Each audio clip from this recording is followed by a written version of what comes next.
Welcome back to Deep. Hello darkness, my old friend. I've come to talk with you again.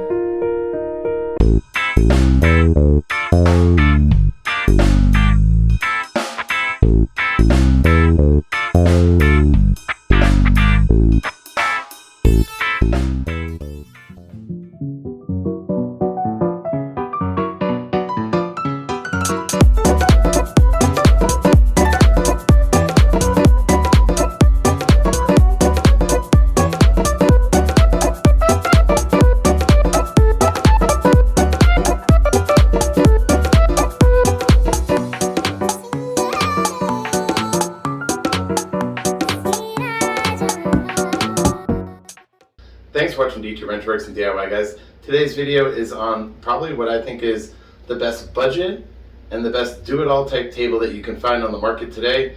And all of this that you see here for under the cost of $300. That is a low cost considering this is one of the bigger size tables you can get. You can get this in a 42, 52, 62, or 72 inch long variation.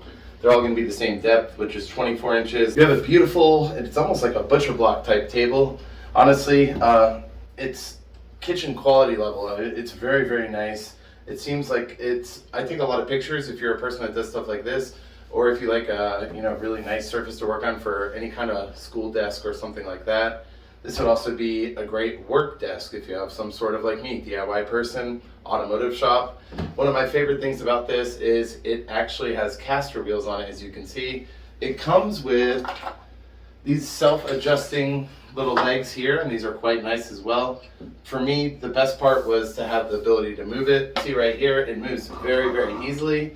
And this is actually about 145 pounds assembled, so it's not light at all. We do have down here, though, some very large 3-inch wide, no, these are 3-inch tall by 2-inch wide casters, so pretty tough, could handle a shop environment as well. I would also like to be able to roll this in the garage if I have another rebuild coming up. So kind of a do-it-all table, as I mentioned. As we can also see here on the end, it is a handle that raises and lowers the height of the table, so it's completely adjustable.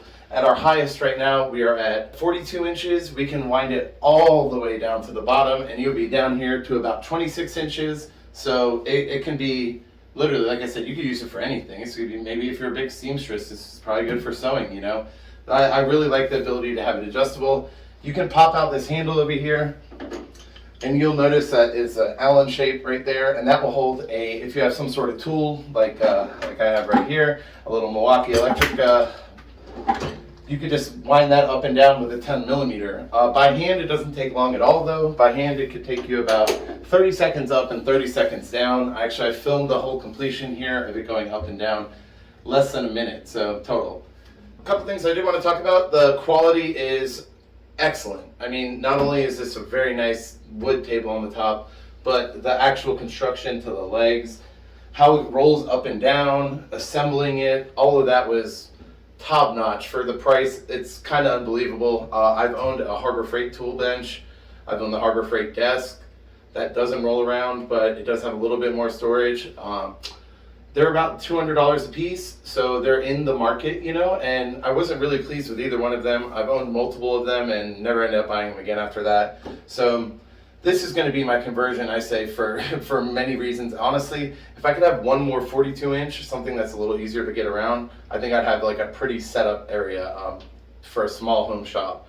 These are perfect additions. You can get them with or without the 2 drawers here. You can only get them in 2 drawer variations. There's no single, but these have absolutely very high-end drawers. They can hold 35 pounds a piece. As you can see, I have a ton of tools here in my first drawer.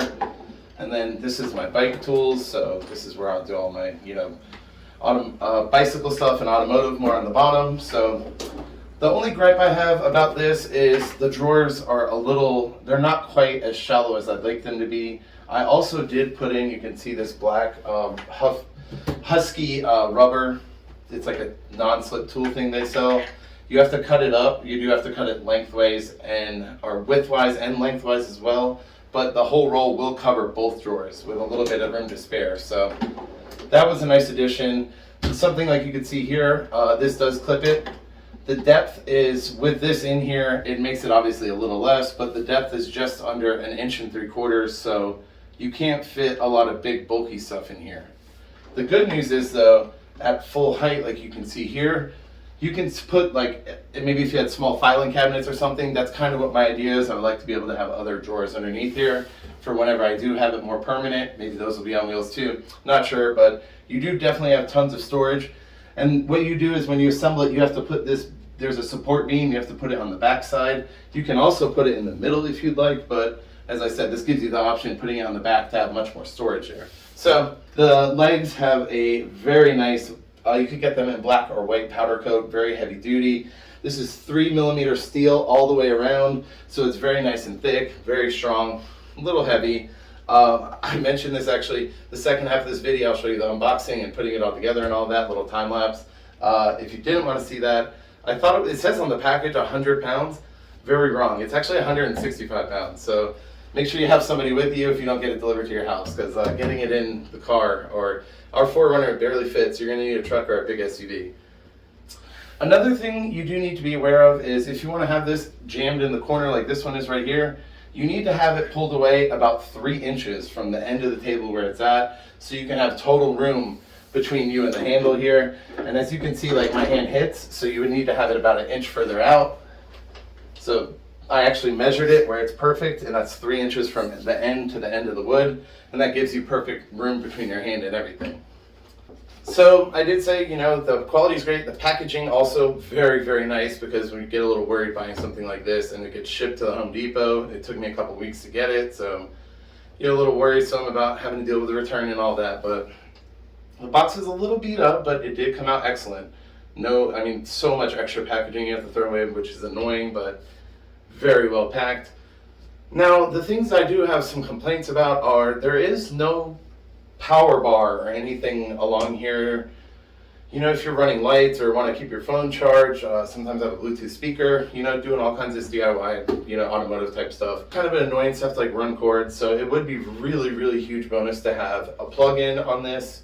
That is kind of a big complaint. Almost anything on the market in this price range is going to have one, even the Harbor Freight cheaper one does. So kind of annoying, but not a deal breaker.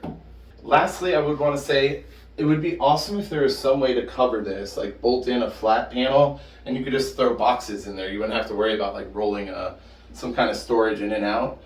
Just to be able to store some kind of, like, I keep a lot of things and stuff like this.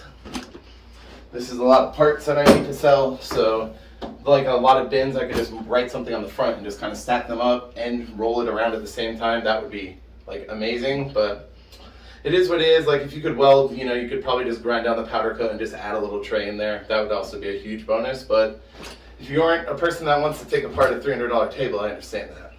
So of course, the last thing you want to know is how hard is it to put together, and also what are you going to need? Are you going to need a ton of tools? Honestly, this thing is like a giant Lego set. The tracking that rolls the handle up and down and all of that, that whole mechanism is built into these legs. You don't have to mess with that at all. So you bolt these legs up to the table, one on each side. You have a rod that goes in the middle to keep them nice and even as it goes up and down. One pro tip, I've actually seen people have complaints about their table coming up crooked and getting stuck and they can't get it back down. It says this in the directions, but nobody does it, I guess.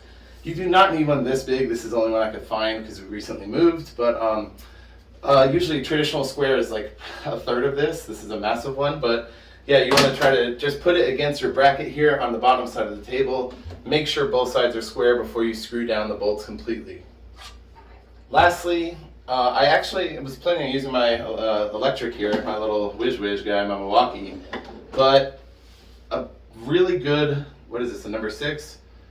No, this is a number 3 6-inch. So a really good sized number 3 screwdriver will give you so much torque, and you really need the number 3 size because it's there's such wide bits on the Phillips. For the screws are very small too. There might be 20 of them maybe. There's not a whole lot. So that is your main source of putting all of it together, is just Phillips. And then if you did want to take those little legs off that I swapped out, one side of this wrench uses the leveling actual legs, and then the other side, I believe it's a bigger side, uses the caster. It's kind of annoying. You need something like this to take them off, or you grind down a wrench, one or the other. because you can't lose this. And to be honest, when I was tightening the casters, it's like kind of spreading open. It's not a very good quality tool, but it did work, and they're probably never going to lose, so I don't think we'll have to really worry about it. Just a couple things to look out for. Assembly took probably about 45 minutes with me by myself, and really taking a lot of time trying to set up the recording and all of this. So I honestly would expect 30 minutes to an hour, depending on how experienced and handy you are. If you have a second pair of hands, should be 30 minutes, no problem. I almost did forget. One last thing. This table is so girthy and strong and durable, it will hold 300 pounds, obviously spread out. So to be quite honest, you could probably even rebuild most transmissions on here. So yeah, it's really truthfully is a do-it-all table on a budget as well. This is a budget channel, so pretty nice little thing to add to the channel, help me get some more bikes done and get more videos done. So hope you guys like this. Please do not forget to like and subscribe. Maybe I'll have a link to this as well. Amazon sells them, so you could go ahead and get you, as I said, a white or a black one, whatever length you want. But yeah, do please check out the links to help support my store. I have a Patreon as well. Thank you for watching, guys. Take care and have a good day. Bye.